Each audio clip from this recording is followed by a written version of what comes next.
I'm Alfredo, a 28-year-old software engineer from Phoenix, Arizona, and I was sitting in my apartment after another exhausting day, debugging code when my phone buzzed. The text was from my brother Derek. "Hope you die alone, you pathetic loser." The words hit like a physical blow. For 3 years, Derek had blamed me for not lending him money for his failed restaurant venture. I stared at the message, my hands shaking slightly. This wasn't just sibling rivalry anymore. This was pure hatred. 3 hours later, my phone rang. Mom. The ringtone pierced through my apartment at 11:30 p.m. Patricia's voice came through the speaker, like a wounded animal, raw and desperate in a way that made my stomach clench. "Alfredo, thank God you answered. Derek's in intensive care at Phoenix General. Motorcycle accident. He's dying, honey. He's actually dying." I sat up straighter on my couch, the programming manual I'd been reading sliding to the floor. "Mom, slow down. What happened exactly?" "They said his internal bleeding is severe. The doctors need $15,000 up front for emergency surgery, or they won't operate." "We don't have it, Alfredo. Your father and I maxed out our credit cards on your cousin's wedding last month." Something felt wrong. Derek's voice from earlier echoed in my head. "Hope you die alone, you pathetic loser." 3 hours ago, he'd been healthy enough to send hateful texts, and now he was supposedly dying. "Where's the accident report? Which hospital exactly?" "Phoenix General, I told you, room 423 in the ICU. Alfredo, please, we need the money transferred tonight, or we'll lose him forever." Before I could respond, my father Robert's voice boomed in the background. Then, he grabbed the phone. His tone shifted from Patricia's hysteria to calculated aggression. "Son, this is about family loyalty. Your brother made mistakes, sure, but blood is blood. You've got that software job making good money while Derek's been struggling. This is your chance to prove you're not the selfish person people say you are." The manipulation was so obvious it almost made me laugh. This was the same pattern I'd lived with for 28 years.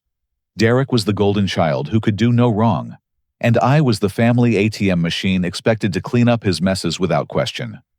Growing up, Derek got the new baseball gloves while I wore hand-me-downs. He got the car at 16, while I worked summers to buy a rusted Honda Civic. When Derek wanted to play college football, Robert drove 3 hours each way to every game. When I graduated valedictorian, they showed up 20 minutes late because Derek needed help moving his girlfriend's furniture. The financial manipulation started small. Derek's wedding 5 years ago, where Patricia guilted me into paying for the catering because his new wife's family will think we're poor. $4,000 gone from my savings. Then, Derek's restaurant loan where he used my credit score without permission because you owe me for all the times I protected you growing up. Another $8,000 in debt that I had to pay off over 2 years. When Derek's marriage fell apart, guess who was expected to cover his divorce attorney fees? "He'll pay you back, Alfredo. He just needs time to get back on his feet." That was 18 months and $6,000 ago. I never saw a penny. Each time the same script: family emergency, emotional manipulation, financial demand, my compliance. Derek's disappearance until the next crisis. But tonight felt different. Tonight, after that text message, something inside me had shifted. Dad, Derek sent me a text 3 hours ago telling me he hoped I'd die alone. Now you're saying he's in intensive care. The timing seems strange. Robert's voice turned ice cold. "Your brother was upset about your selfishness, yes, but that doesn't mean he deserves to die. Are you really going to let grudges kill your own flesh and blood? I'm not sending money based on a phone call, especially after Derek's message tonight." Patricia grabbed the phone back, her voice reaching a pitch that hurt my ears. "How can you be so heartless? This is your brother, your only brother. What if he dies knowing you could have saved him but chose money over family?" "Mom, if Derek's really hurt, insurance will cover emergency surgery.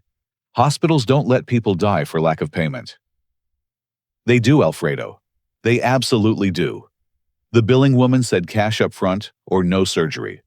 Please, I'm begging you on my knees. $15,000, and we'll never ask for anything again." That last sentence was particularly rich, considering I'd heard it verbatim during Derek's wedding crisis, his business loan drama, and his divorce legal fees. I'm not sending money tonight. If Derek's really injured, take him to the emergency room and let doctors determine what's medically necessary.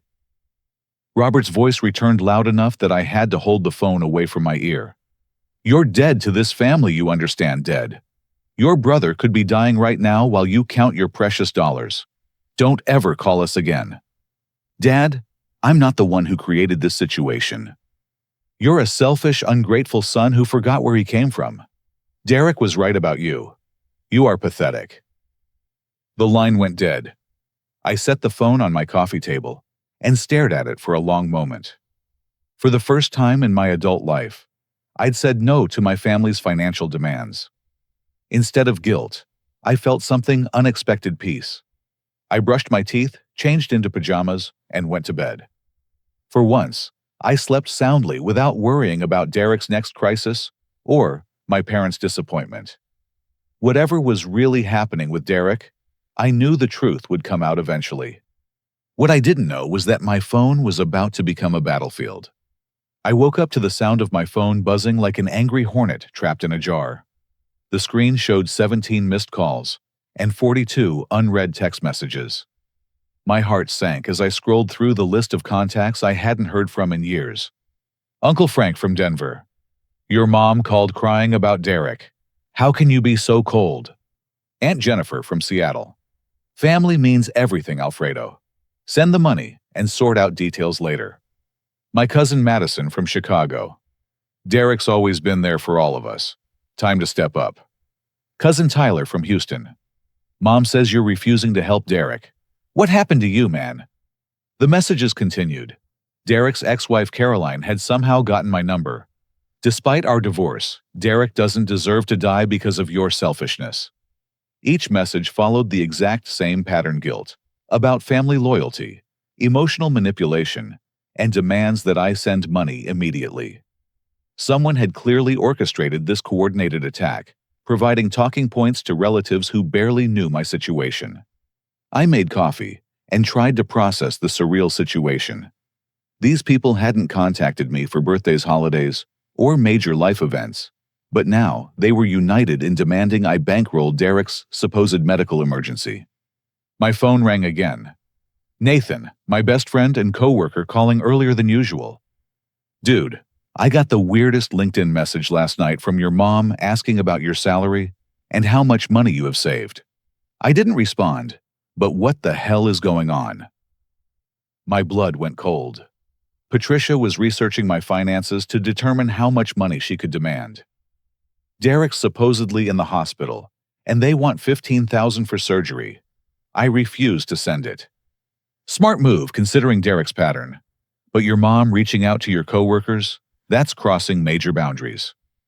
It gets worse. Check my Facebook page. While Nathan looked, I opened my own social media accounts. Patricia had posted a status update at 2 a.m. Sometimes you discover your children's true character during family emergencies. Praying for my son Derek, who's fighting for his life, while certain family members choose money over blood. The comments were brutal. Extended family members and family friends expressing shock at my heartlessness. People who knew nothing about Derek's history of financial manipulation were calling me selfish and cruel. Uncle Frank had shared Patricia's post with his own commentary. Alfredo has always been the odd one in the family. This proves what we've suspected about his character. My phone rang. Sarah from Human Resources at work. Alfredo, I need to speak with you privately. Can you come in early today? I'll be here at 7 a.m. Sarah, what's wrong? I've been getting phone calls since 6 a.m. from someone claiming to be your mother, saying you stole money from your family, and she's considering pressing charges. I need to hear your side before this escalates. The manipulation had reached my workplace. Derek and my parents were attempting to destroy my professional reputation to force compliance with their financial demands. Sarah, I'll be there in 30 minutes. And yes, it's family extortion. As I got dressed, my phone rang again. Jessica, my girlfriend of 2 years, calling from her apartment across town. Her voice sounded different, distant, and hurt. Alfredo, we need to talk. I got a call from your brother Derek last night that's really disturbing me. My stomach dropped. What did Derek tell you? He said you've been planning to break up with me for months, but didn't have the courage to do it directly. He showed me text messages where you supposedly complained about how boring I am and how you've been seeing other women. Jessica, that's completely fabricated. Derek's running a scam operation targeting our family for money. Whatever evidence he showed you is fake. The text messages had your phone number, Alfredo. Screenshots of conversations where you called me clingy and desperate. Photos of you with other women at what looks like a hotel. I felt like I was falling through the floor. Derek hadn't just targeted me financially. He was systematically destroying my personal relationships to maximize emotional pressure. Jessica, please meet me for coffee this morning. I can prove Derek's lying, but I need to show you something first. I don't know, Alfredo. The evidence looked pretty convincing. Maybe Derek's right that I don't really know you. She hung up before I could respond. Derek had weaponized my entire life. Family, friends, work, romantic relationship. Everything was under attack because I'd refused to send money for his fake medical emergency. I drove to work early, my mind racing with the implications. This wasn't just about $15,000 anymore. Derek was attempting to destroy my reputation, relationships, and career to force my compliance. The level of coordination and maliciousness was breathtaking. Sarah's office was private and comfortable, designed for sensitive conversations. She closed the door and gestured for me to sit down. Your mother called our main line 6 times, starting at 6 a.m., claiming you embezzled money from your family business. She demanded to speak with your supervisor about garnishing your wages for restitution. I need to understand what's actually happening.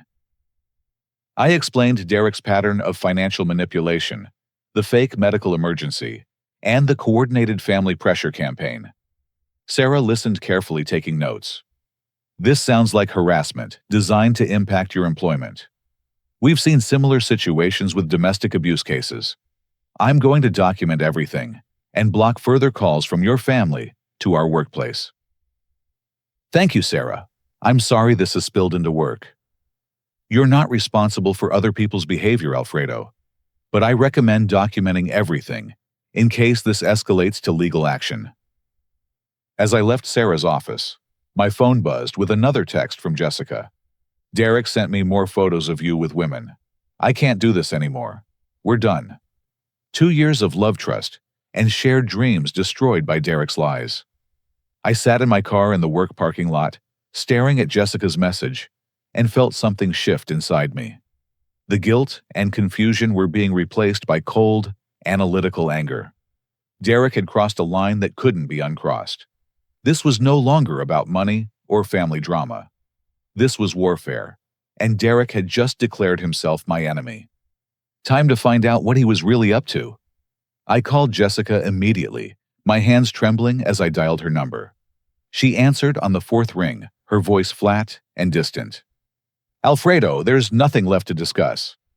Jessica, please just listen for 2 minutes. Derek sent you doctored photos. I can prove it. They looked real to me. You at some conference hotel with different women in what's obviously intimate situations. My mind clicked into gear. Which conference?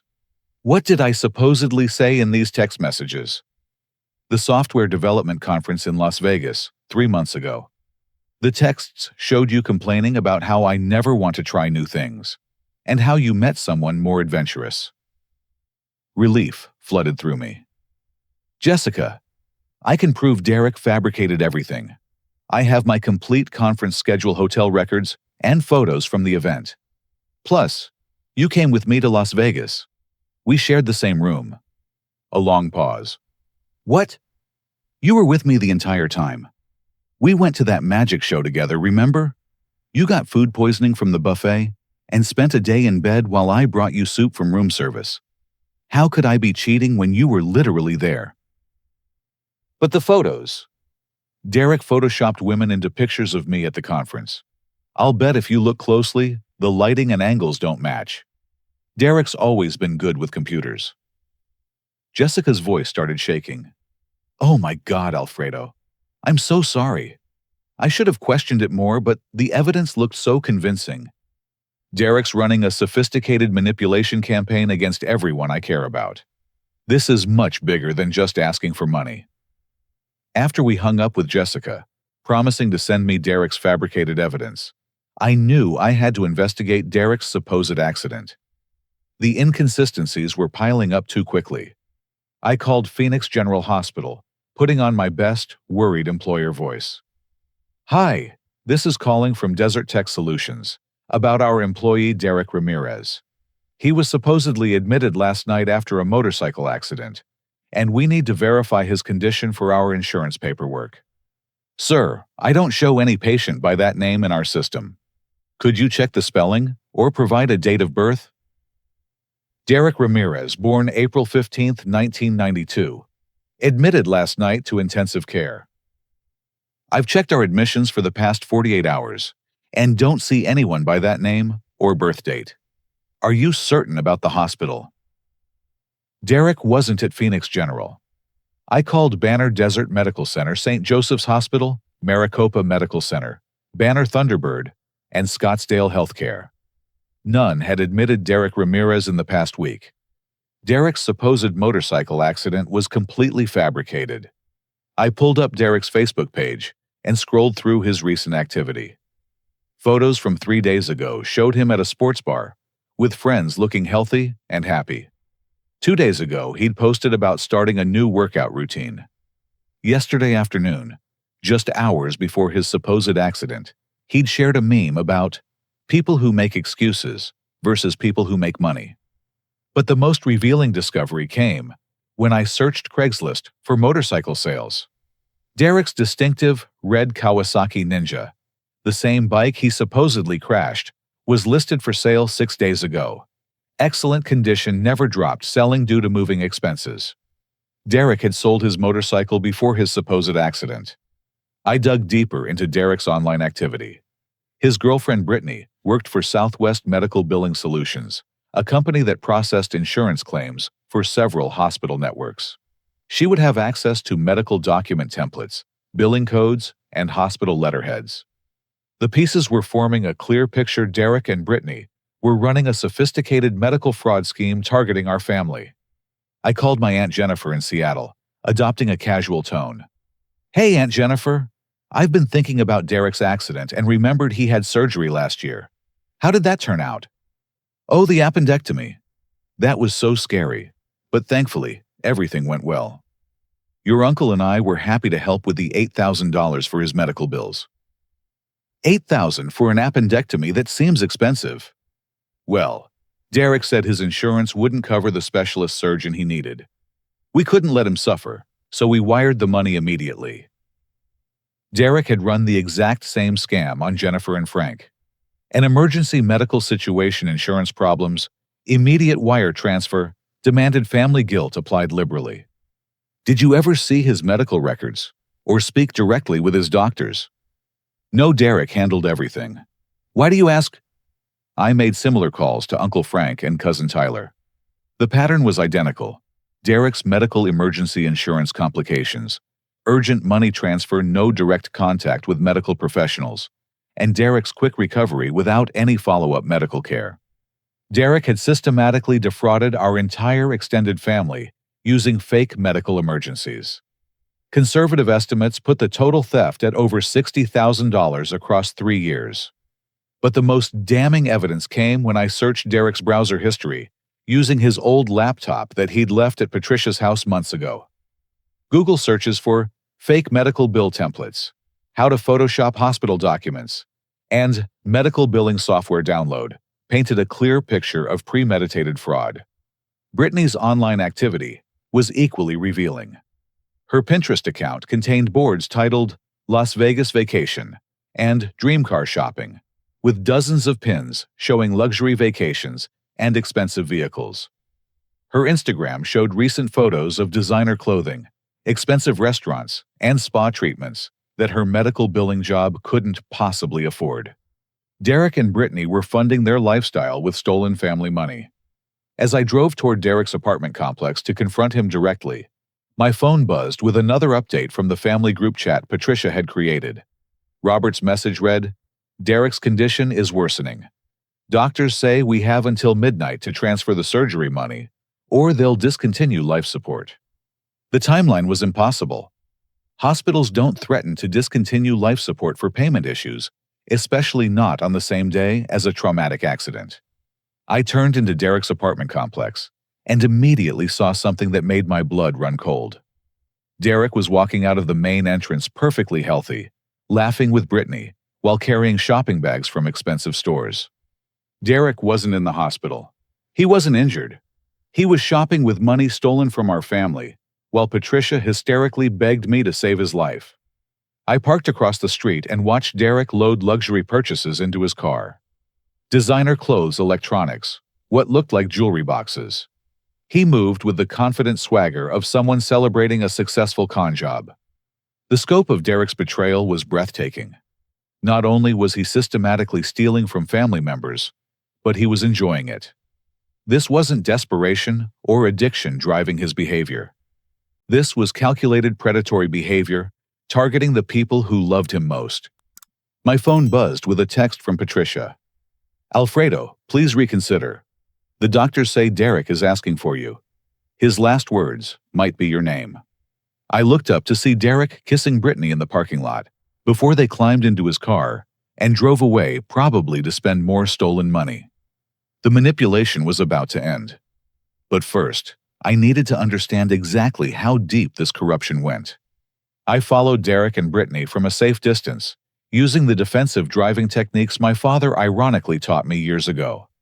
They drove to the BMW dealership on Camelback Road, where Derek spent 45 minutes test driving a new Series 3 sedan. I parked in the adjacent Starbucks lot and watched through my smartphone camera as Derek chatted enthusiastically with the salesman. Their conversation was too distant to hear clearly, but Derek's body language radiated confidence and excitement. This was a man celebrating not someone whose brother had supposedly abandoned him in a life-or-death crisis. When they moved inside the dealership showroom, I positioned myself near the large windows, where I could observe and record their interaction. Derek was pointing at financing paperwork, while the salesman nodded approvingly. "My inheritance money should come through within the next week," Derek told the salesman loud enough for me to hear through the glass. "Family emergency situation getting resolved, you know how it is." Inheritance money. Derek was describing our family's fraud money as an inheritance, treating stolen funds like a legitimate windfall. Brittany squeezed Derek's arm affectionately. "Baby, you should get the premium package with the leather seats. We deserve nice things after everything we've been through." Everything they'd been through. The casual entitlement was staggering. They viewed manipulating and stealing from grieving family members as hardship they'd endured, rather than crimes they'd committed. Derek and Brittany left the dealership and drove to Dominic's Steakhouse, one of Phoenix's most expensive restaurants. I watched them through the window as they ordered multiple courses and a bottle of wine that cost more than most people's weekly groceries. Derek paid with 3 different credit cards, which likely meant he was cycling stolen money through multiple accounts to avoid detection.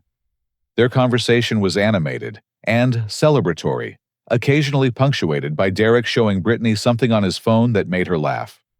While they dined on stolen money, Patricia was probably at home crying herself sick with worry about Derek's fabricated medical crisis. During their meal, I made phone calls to uncover the bigger picture. Aunt Jennifer answered immediately when I called back. "Alfredo, did you change your mind about helping Derek?" "Actually, I wanted to ask about Derek's appendectomy last year. Do you remember which hospital performed the surgery?" I think it was Banner Desert, or maybe Scottsdale Healthcare. Derek handled all the details." "Did he show you any medical records, or speak with any of his doctors directly?" "Well, no, but he was in so much pain and the surgery was scheduled so quickly. We trusted him to handle his own medical care." "Jennifer, when Derek recovered from his appendectomy, how long was his recovery period?" "That's the amazing thing. He bounced back so quickly. Within a week he was back to normal activities. The doctor said he was an exceptional healer. I felt sick. Derek had taken $8,000 from Jennifer and Frank for an appendectomy that never happened. His quick recovery wasn't exceptional healing. It was proof he'd never been ill. Did Derek ever pay you back any of the money? He's been meaning to, but then his divorce happened, and now this motorcycle accident. Poor Derek just can't catch a break. Derek hadn't caught anything except family members willing to believe his lies. I called Uncle Frank next. Frank, quick question about Derek's surgery money. Did you wire the funds directly to the hospital or to Derek? Derek asked us to send it to his personal account because the hospital billing was complicated. Something about insurance, pre-authorization requirements. No legitimate hospital surgery would require payment to the patient's personal account. Frank had wired $8,000 directly to Derek for a medical procedure that never existed. My investigation expanded to cousin Tyler in Houston. Same pattern: Derek's emergency insurance problems, urgent money transfer to Derek's personal account, no hospital contact, miraculous rapid recovery. Tyler had sent Derek $4,000 for supposed emergency dental surgery that, based on Derek's perfect smile in recent photos, never happened. Caroline, Derek's ex-wife, provided the most damning information when I called her. Alfredo, I'm glad you called. I've been wondering if I should report Derek to the police for fraud. What kind of fraud? During our divorce proceedings, Derek claimed he needed $15,000 for emergency back surgery that would affect his ability to work. I felt guilty about the divorce timing, so I gave him money from our joint savings account. 3 days later, I saw him playing basketball with friends. No back problems at all. Did you keep any documentation about his supposed surgery? I kept everything. Medical bills that looked suspicious, insurance correspondence that didn't make sense. My divorce attorney said the paperwork looked professionally forged. Derek had been running medical fraud operations for years, targeting different family members with fabricated emergencies, timed to maximize emotional manipulation, and financial extraction. But the most disturbing discovery came when I accessed Derek's old email account, using a password he'd shared with me years ago.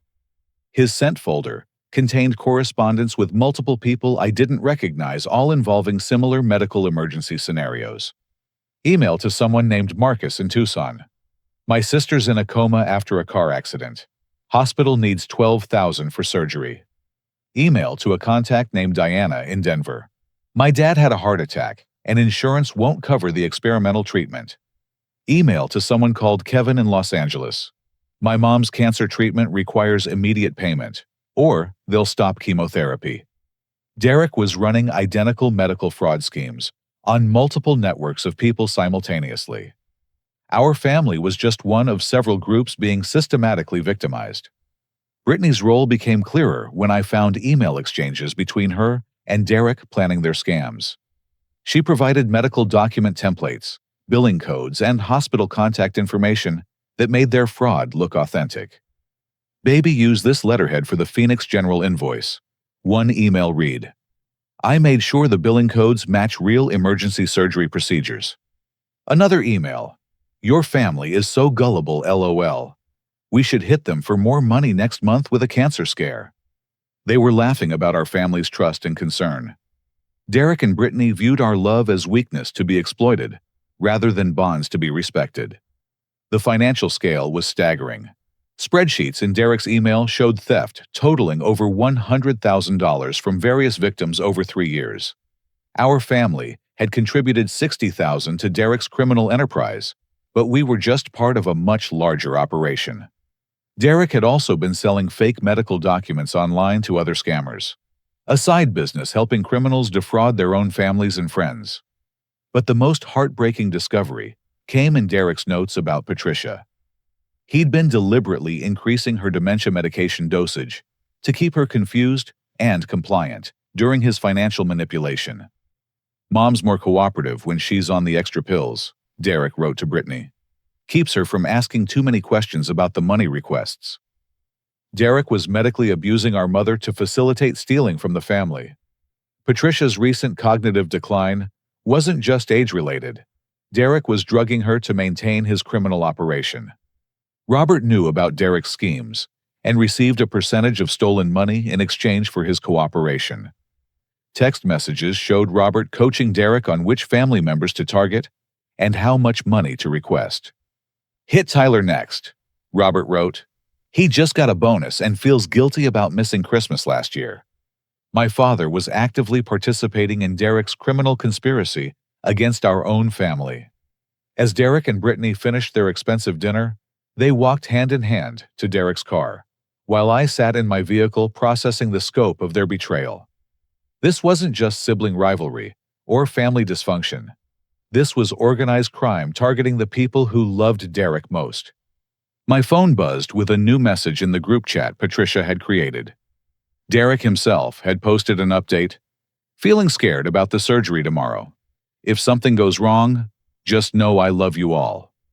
Derek was posting fake updates about his medical condition, while literally walking to his car after an expensive dinner funded by stolen family money. I screenshot Derek's message and looked up to see him laughing with Brittany as they drove away, probably to spend more of our family's money on luxury entertainment. But what I discovered next would change everything, because Derek and Brittany's criminal operation was about to collide with law enforcement in a way they never expected. Hidden in Derek's email correspondence was a group chat titled Alfredo Emergency Fund that would prove to be their downfall. The group chat, titled Alfredo Emergency Fund, contained messages between Derek, Brittany, and Robert discussing strategies for manipulating me specifically. The conversation history went back 8 months, detailing sophisticated psychological manipulation techniques designed to break down my resistance to their financial demands. "Alfredo's weakness is guilt about family approval," Derek had written.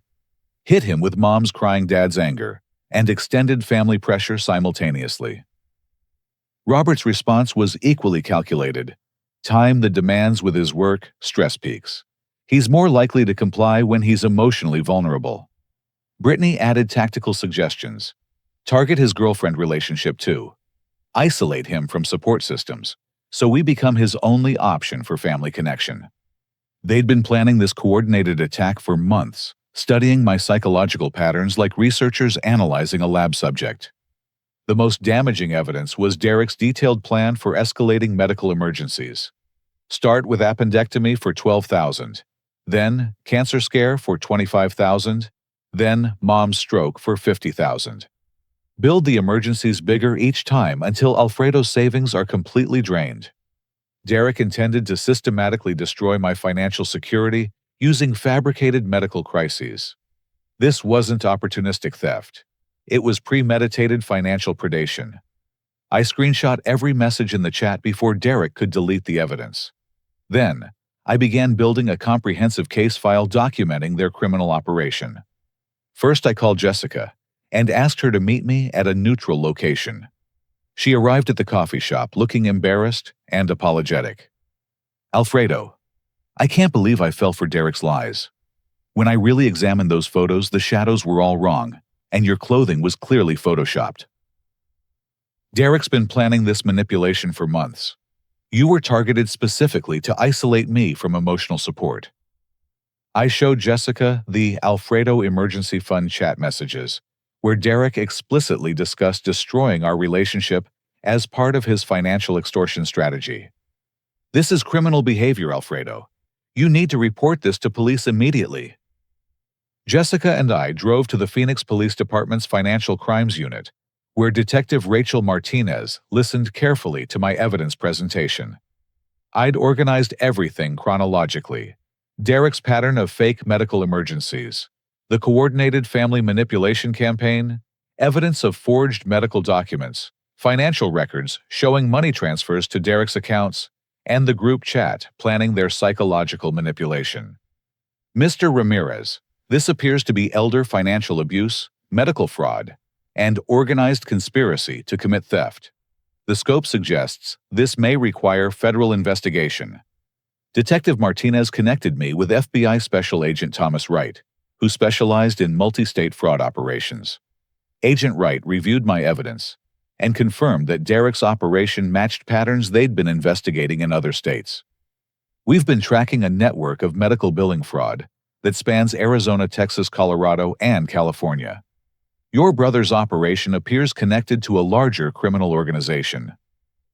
Agent Wright explained that Derek and Brittany had been under surveillance for 6 weeks as part of a broader investigation into medical document forgery and insurance fraud. My evidence provided the personal victim testimony they needed to build a prosecutable case. We'll need you to participate in a controlled operation to gather additional evidence. Would you be willing to engage with Derek while wearing recording equipment? I agreed immediately. Derek's crimes had escalated beyond family drama into serious federal offenses that were hurting innocent people across multiple states. The FBI arranged for me to call Derek while recording the conversation. Agent Wright provided specific questions designed to elicit incriminating responses about Derek's medical fraud operation. Derek answered on the second ring, his voice weak and pathetic in a masterful performance of illness. "Alfredo, thank God you called. I'm so scared about the surgery tomorrow. They're saying the internal bleeding might be worse than they thought." "Derek, which hospital are you at? I'd like to send flowers." Phoenix General. But they don't allow flowers in intensive care. Just send the money for surgery, please. I'm begging you." "Can I speak with your doctor directly to understand your condition?" Long pause. "The doctors are in surgery right now." "Look, Alfredo, we don't have time for details. Wire the $15,000 tonight, or I might not survive until morning." "Derek, I called Phoenix General yesterday, and they have no record of you being admitted." Another pause, longer this time. "Maybe you called the wrong department. ICU admissions are handled differently." I also called Banner Desert St. Joseph's Maricopa Medical Banner Thunderbird and Scottsdale Healthcare. None of them have any record of Derek Ramirez being treated for a motorcycle accident. Derek's voice changed completely, dropping the weak invalid act for cold calculation. "You've been investigating me." "I've been investigating because your story doesn't make sense. You sold your motorcycle 6 days ago on Craigslist, Derek. Hard to crash a bike you no longer own." "Alfredo, you're making a serious mistake here. The mistake was trusting you for 3 years while you stole money from our entire family using fake medical emergencies." Derek's facade crumbled entirely. "You have no idea what you're talking about, and you have no proof of anything. I have screenshots of your group chat with Brittany and Dad, titled Alfredo Emergency Fund, where you planned this psychological manipulation for 8 months. I have documentation of your previous fake medical emergencies, targeting Jennifer, Frank, Tyler, and Caroline. I have evidence of forged medical documents and insurance correspondence." Silence on the line. "Derek, I also know about Marcus in Tucson, Diana in Denver, and Kevin in Los Angeles. You've been running the same medical emergency scams on multiple groups of people simultaneously. You're going to regret this, Alfredo. Family loyalty means something, and you just proved you have none. Family loyalty doesn't include enabling criminal behavior.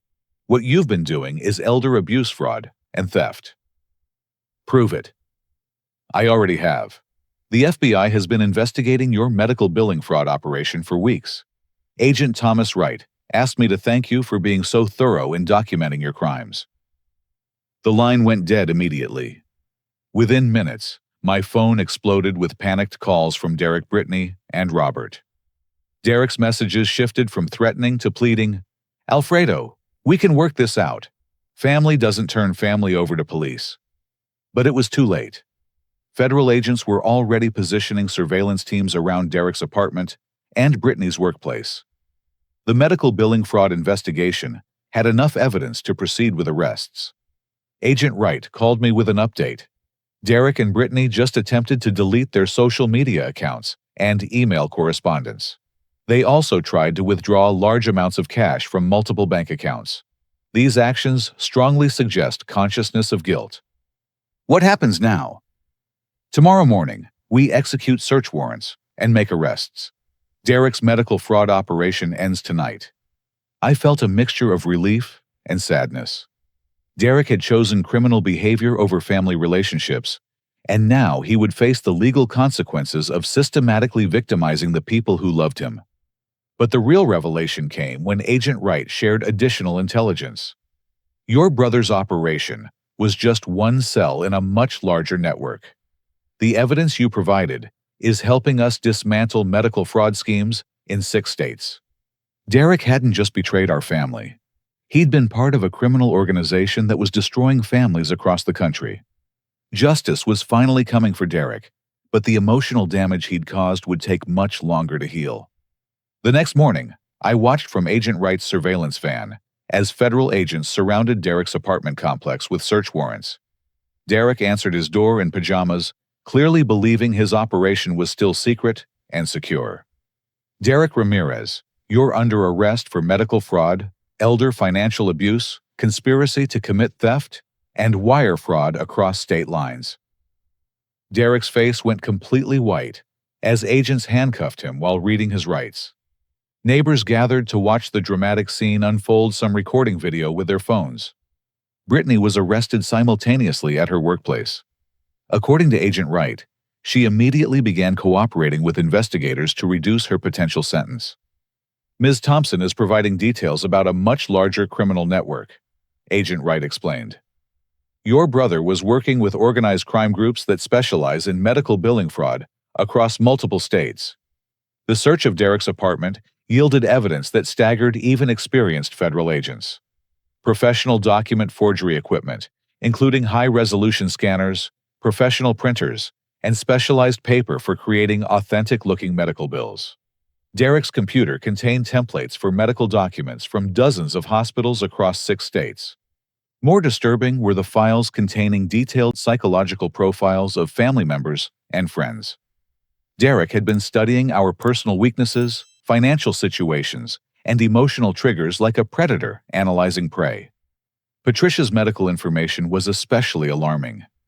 Derek had been systematically over-medicating her with dementia drugs to keep her confused and compliant during his financial manipulation. Her doctors confirmed she'd been receiving nearly double the recommended dosage for months. Your mother's cognitive decline was artificially induced, Dr. Elizabeth Hayes explained during Patricia's medical evaluation.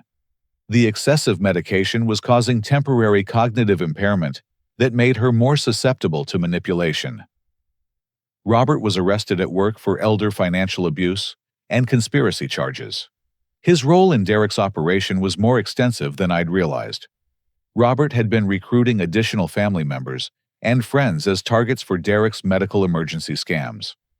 The financial scope of Derek's crimes expanded daily as investigators uncovered more victims. Caroline provided detailed documentation of the $15,000 Derek had stolen during their divorce using fabricated medical bills. Uncle Frank and Aunt Jennifer flew in from Seattle to provide evidence about Derek's fake appendectomy. Tyler drove up from Houston with documentation of Derek's supposed dental emergency. Each family member who'd been victimized expressed the same mixture of betrayal, anger, and guilt. Derek had targeted their love and trust as weapons to steal their money. "I feel so stupid for believing him," Aunt Jennifer said during her FBI interview. "But when someone you love says they're dying, you don't think to investigate their medical records." The investigation expanded to include Derek's victims in other states. Marcus from Tucson had lost $12,000 to Derek's fake sister-in-coma story. Diana from Denver had been bilked out of $18,000 for Derek's fabricated father's heart attack. Kevin from Los Angeles had sent Derek $22,000 for the non-existent mother's cancer treatment. Derek had stolen over $150,000 from victims across multiple states, using variations of the same medical emergency fraud. Caroline's divorce attorney, Michael Stevens, provided crucial evidence about Derek's use of forged medical documents during their marriage dissolution. Derek presented what appeared to be legitimate medical bills and insurance correspondence to justify taking money from their joint accounts. Professional document analysis proved everything was fabricated. The case attracted local news attention as part of a broader investigative report on medical fraud targeting families. Derek's operation became a cautionary tale about sophisticated financial predators who exploit emotional bonds for criminal profit. This case demonstrates how organized crime has evolved to target families through emotional manipulation, explained Phoenix Police Captain Sarah Rodriguez during a press conference. The perpetrators study victims' psychological vulnerabilities with the same precision that traditional criminals study security systems. Brittany's cooperation with investigators revealed the existence of online communities where criminals shared techniques for medical fraud targeting families. Derek had been an active participant in forums discussing psychological manipulation, tactics, document forgery methods, and victim selection strategies. Mr. Ramirez was considered an expert in family-based fraud operations, Agent Wright explained. Other criminals were paying him for consultation on how to manipulate relatives effectively. Derek had monetized his knowledge of family manipulation, teaching other criminals how to victimize their own loved ones. The emotional toll on our family was devastating.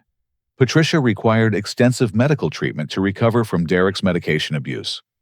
Her cognitive function improved significantly once she was removed from Derek's influence and properly medicated. "I feel like I'm waking up from a terrible dream," Patricia told me during one of our visits. "Derek convinced me that you were the problem in our family, but now I see he was manipulating all of us." Uncle Frank became Patricia's primary caregiver and financial guardian, removing her from Robert's influence entirely. Jennifer helped arrange for Patricia to move into an assisted living facility in Seattle, where she could receive proper care and supervision. The family began the difficult process of healing, while Derek's criminal case proceeded through federal court. Multiple victims provided impact statements describing how Derek's crimes had affected their financial security and emotional well-being. Derek's ex-wife Caroline recovered significant money from hidden assets that investigators discovered during the financial audit. Derek had been concealing stolen funds in offshore accounts and cryptocurrency investments. The defendant operated with sophisticated planning and complete disregard for his victims' welfare. Federal prosecutor Amanda Foster stated during Derek's sentencing hearing, "This was not impulsive behavior, but calculated predatory activity targeting vulnerable family members." Derek attempted to manipulate the legal process, just as he'd manipulated his family. He claimed to be suffering from depression and anxiety that justified his criminal behavior. He wrote letters to family members expressing remorse and promising to make restitution. But his manipulation tactics failed in federal court. Judge Robert Harrison saw through Derek's attempts at emotional manipulation and imposed the maximum sentence allowable under federal guidelines. Mr. Ramirez demonstrated a complete lack of genuine remorse and continued attempting to manipulate family members even while in custody, awaiting trial. Judge Harrison stated, "This court finds no evidence of rehabilitation potential." Derek received 5 years in federal prison for medical fraud conspiracy and elder abuse. Robert received 3 years for his role in the criminal conspiracy. Brittany received 18 months in exchange for her cooperation with the broader federal investigation. But the real victory came when Agent Wright informed me that Derek's case had helped federal investigators dismantle a major medical fraud network operating across multiple states. "Your courage in reporting your brother's crimes prevented dozens of other families from being victimized by this criminal organization," Agent Wright explained. "You saved people you'll never meet from experiencing the same betrayal your family endured." Derek's arrest made local and national news as an example of sophisticated family-based fraud operations. My decision to investigate and report Derek's crimes became a model that other families could follow when facing similar manipulation. The Attorney General's office asked me to speak at conferences about recognizing and responding to family-based financial fraud. My experience became a teaching tool for law enforcement and social workers dealing with elder abuse cases. But the most meaningful moment came during Derek's final attempt to manipulate our family from prison. 6 months after Derek's sentencing, I received a letter from him in federal prison. The handwriting was the same careful script I remembered from childhood, but the content revealed someone still attempting manipulation, even from behind bars. "Dear Alfredo." The letter began, I've had a lot of time to think about our family situation, and I realize now that I made some mistakes. Prison has helped me understand how my actions affected everyone who loved me. Derek's letter continued for 3 pages, expressing carefully crafted remorse, while subtly blaming his crimes on depression, financial pressure, and family dysfunction. He claimed to be receiving psychological treatment and asked me to encourage other family members to visit him. I hope you can find it in your heart to forgive me and help rebuild our family relationships, Derek concluded. I'm still your brother, and I need your support more than ever. The letter felt like another manipulation attempt disguised as rehabilitation. Derek was still trying to exploit family bonds to serve his interests, even from federal prison. I showed the letter to Patricia during my weekly visit to her assisted living facility in Seattle. Her cognitive function had improved dramatically since Derek's medication abuse ended, and she was able to think clearly about our family dynamics for the first time in years. Alfredo, this letter sounds exactly like Derek's apologies when he was stealing money from us. Patricia said, her voice steady and clear. He's still trying to manipulate us instead of accepting responsibility for his choices. Patricia had requested to provide a victim impact statement during Derek's sentencing hearing. Her testimony became the most powerful moment in the entire legal proceeding. Your Honor, Patricia had said, standing confidently at the witness podium, my son Derek didn't just steal money from our family. He stole our trust, our peace of mind, and our ability to believe in each other. He drugged me to make me more compliant with his financial demands. He turned family love into a weapon for personal profit. Patricia looked directly at Derek during her statement. I forgive you, because holding anger hurts me more than it hurts you. But forgiveness doesn't mean trust, and trust must be earned through honest behavior over time. You chose to be a predator instead of a son. Derek had attempted to interrupt Patricia's testimony with emotional outbursts designed to garner sympathy, but Judge Harrison maintained order and allowed Patricia to complete her powerful statement.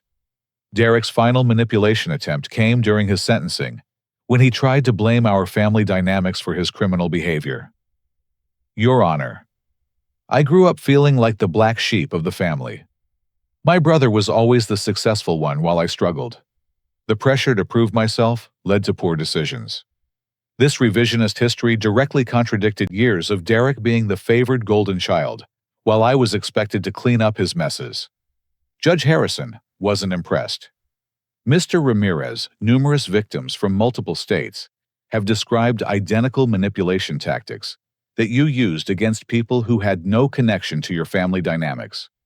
Your criminal behavior was methodical and predatory, not the result of family dysfunction.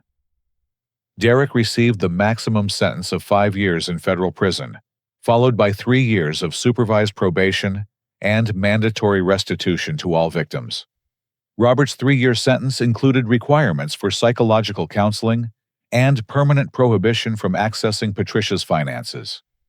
His role in Derek's crimes had destroyed his marriage and parental relationships.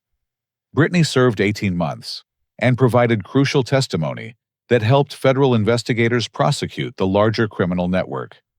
Her cooperation led to arrests in Texas, Colorado, California, and Nevada. The broader investigation revealed that Derek's operation was part of a sophisticated criminal organization that had victimized over 300 families across 6 states, stealing approximately $2 million using medical emergency fraud schemes. My testimony helped convict 12 other criminals involved in the network. The FBI credited our case with dismantling one of the largest family-based fraud operations in federal law enforcement history. Caroline recovered $47,000 from Derek's hidden assets and used the money to start a nonprofit organization helping families recognize and respond to financial manipulation.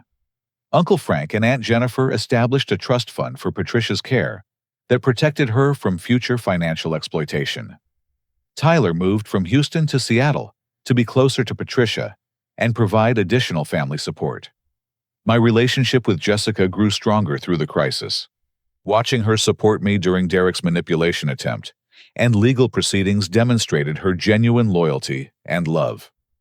"You showed incredible courage, standing up to Derek's manipulation," Jessica told me during Derek's sentencing. "I'm proud to be with someone who chooses what's right over what's comfortable." Jessica and I got engaged 6 months after Derek's conviction. Our wedding planning became a celebration of healthy relationships, built on honesty and mutual respect, instead of manipulation and exploitation. Patricia walked me down the aisle at our wedding, having regained her cognitive function and emotional stability. Her presence represented the healing our family had experienced since Derek's criminal behavior ended. The wedding guest list included Uncle Frank, Aunt Jennifer Tyler, Caroline Detective Martinez, Agent Wright, and Prosecutor Amanda Foster. Our celebration brought together the people who had supported justice and healing instead of enabling Derek's manipulation. Derek sent another letter from prison requesting permission to attend the wedding by video call. The request was unanimously rejected by our family. Derek's criminal choices had consequences that included missing important family milestones. I started speaking at law enforcement conferences about recognizing sophisticated family-based fraud operations. My presentations helped train detectives, social workers, and prosecutors to identify manipulation tactics used by financial predators targeting relatives. The most important lesson from the Ramirez case, I tell audiences, is that family loyalty doesn't require enabling criminal behavior. Sometimes the most loving thing you can do is hold family members accountable for their choices. The nonprofit organization I established, Family Financial Protection, provides resources for families dealing with manipulation and fraud. We've helped over 200 families recognize and respond to financial exploitation by relatives. Caroline joined the organization as executive director, bringing her legal background and personal experience with Derek's manipulation. Together, we've created educational programs that teach families how to distinguish between legitimate emergencies and sophisticated fraud schemes. Patricia became one of our most effective advocates, sharing her story at senior centers and community groups. Her willingness to discuss Derek's medication abuse and financial manipulation has helped other elderly victims recognize similar patterns. "I thought I was protecting Derek by giving him money and keeping his secrets," Patricia explains during presentations. "But I was actually enabling him to hurt other people." Real protection means helping someone face consequences for bad behavior. Derek's case study is now used in FBI training programs for financial crimes investigators. The psychological manipulation techniques he used represent sophisticated criminal methodology that requires specialized law enforcement response. Agent Wright credits our case with changing federal investigation protocols for family-based fraud. The Ramirez investigation demonstrated that these criminals use emotional manipulation with the same precision that cybercriminals use technology. 3 years after Derek's conviction, I received a call from Agent Wright with an update on the broader criminal network. "Your brother's case led to prosecutions that recovered over $800,000 for victims across multiple states. Families that were devastated by financial manipulation have been able to rebuild their lives." The ripple effects of standing up to Derek extended far beyond our family. By refusing to enable his criminal behavior, we prevented countless other families from experiencing similar betrayal and financial devastation. Jessica and I now have 2 children, and we're teaching them about healthy relationships built on honesty and mutual respect. They'll grow up understanding that love means holding people accountable for their choices, not enabling destructive behavior. Patricia is thriving in assisted living, where she's made friends and participates in community activities. Her cognitive function remains stable with proper medication management and regular medical supervision. Derek is scheduled for release in 2 years, followed by 3 years of supervised probation. He'll face restrictions on financial activities and required psychological counseling. Whether he chooses rehabilitation or continues manipulative behavior will be entirely up to him. Our family has learned that healing from betrayal requires boundaries, accountability, and time. We can't control Derek's future choices, but we can control how we respond to them. The most important lesson from our experience is that protecting yourself from family manipulation isn't selfish. It's necessary for everyone's well-being. When we enable criminal behavior, we harm the perpetrator as well as their victims. Derek's text message telling me I'd die alone, you pathetic loser, turned out to be projection of his own fears. He chose isolation through criminal behavior, while I chose connection through honest relationships. I'm surrounded by people who love and respect me because our relationships are built on mutual trust rather than manipulation and exploitation. Derek is alone in prison because he treated family bonds as opportunities for criminal profit. Sometimes the people who call you selfish are the ones who benefit most from your selflessness. Derek wanted me to continue enabling his crimes by calling it family loyalty, but real loyalty means preventing someone you love from hurting themselves and others. The greatest gift I gave Derek was refusing to participate in his criminal enterprise. By holding him accountable, I gave him an opportunity to face his behavior and choose different paths. Whether Derek takes that opportunity remains to be seen. But our family is healthy, safe, and protected from future manipulation because we chose justice over enabling. Standing up to family manipulation was the hardest thing I'd ever done, but it was also the most important. We saved ourselves and countless other families from Derek's crimes. Real family love sometimes means saying no to people we care about. It means choosing what's right over what's comfortable. It means protecting the innocent instead of enabling the guilty. Derek may never understand these lessons, but the rest of our family has learned them well. We're stronger now because we chose healing over denial, justice over manipulation, and truth over comfortable lies. Have you ever had to choose between family loyalty and doing what's right? Sometimes the most loving thing we can do is refuse to enable someone's destructive behavior, even when they're family. Standing up to manipulation isn't easy, but it's necessary for everyone's well-being. If this story resonated with you, please like this video to help others recognize the warning signs of family manipulation. Subscribe for more stories about overcoming difficult situations and protecting yourself from toxic relationships. Share this with someone who might benefit from learning about these manipulation tactics. And comment below if you've faced similar challenges. Your experiences might help other families dealing with financial exploitation. Thank you for listening to my story. I hope it helps you build stronger, healthier relationships built on mutual respect rather than manipulation. Remember that you deserve relationships based on genuine love, not emotional exploitation. Stay strong, trust your instincts, and never be afraid to choose what's right over what's comfortable.